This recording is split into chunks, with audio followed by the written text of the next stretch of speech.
Well, newly retired Ohio Northern University Dean of Pharmacy Steve Martin is joining us today because we want to look back at your career and then congratulate you on retiring. So thanks for joining us today. Good morning and thank you. All right, so let's talk about this. What are some of the things, the big changes you have seen in pharmacy over the years at Ohio Northern? Well, I think probably, the most important thing over the last several years since I've been dean was just our expansion to providing healthcare out into the community. Certainly with the mobile clinic, that's been a big, a clear billboard that shows that we're involved in providing care. And we're going all over the community from, Lima and Allen County and Hardin County, Hancock County, Logan County, all around.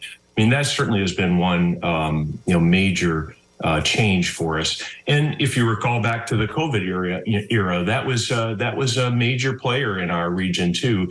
We provided mass vaccination sites all throughout the middle Ohio area using that mobile clinic. So I think that's probably been one of the big ones. But we have a pharmacy on campus. That's another major component of providing healthcare for the community, not just the campus community, but for the community all around Ada and the county. We have a call center. We receive calls in and answer drug information questions. We make calls out around the country to provide healthcare services for patients throughout the nation. So there's a lot of those practice pieces that have expanded in the last several years that I think are hopefully making a difference in the health of the people that live around our area.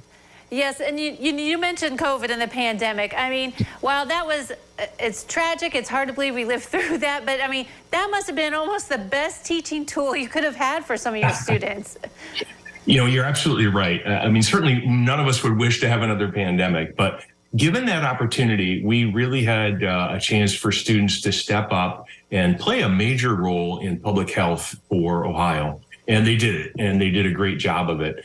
Early on with testing, and then later on when vaccines became available, going out and immunizing the state. And we still do immunizations occasionally for people. We've been down to Columbus to do immunizations for the state employees, but again, all around the region.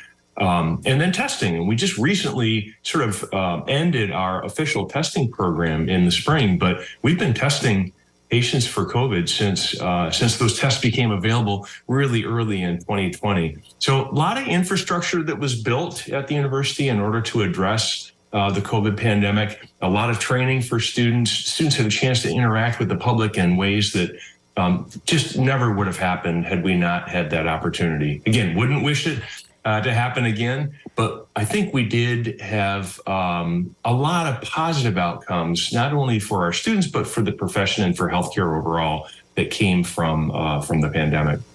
Yeah, so what do you feel the future is like for pharmacy? I mean, you've retired now and you don't have to worry about that so much, but where's the future of pharmacy, you think, going? Well, I'm still a pharmacist. My wife's a pharmacist. We have pharmacy in our blood. So I think the profession has really continued to expand. There still is great demand for pharmacists, but pharmacists really are practicing in areas that go far beyond the corner drugstore where we're used to seeing a pharmacist. We're seeing pharmacists in primary care practices across the country, playing roles, as I just mentioned, in providing healthcare in areas where there's insufficient healthcare infrastructure, insufficient resources. Pharmacists play a pivotal role there. I'm bullish on pharmacy. I think it's going to be a great profession for years to come, and will continue to play an important role in public health here in our country for years to come. Yeah, I bet you're right. Well, thank you very much. Congratulations on your retirement. So what are you going to do? Well, I'm going to sleep in a little bit. I think that's enjoyable, and enjoy some coffee outside in the mornings on my patio and listen to the birds and watch the sun come up. But a little bit of travel and a little bit of just enjoying time to do things around my house. But thank you. I appreciate the call this morning. All right. Well, thank you very much for joining us. Congratulations again on retirement. Thank you. All right. Don't go away. Noon Edition continues in a moment.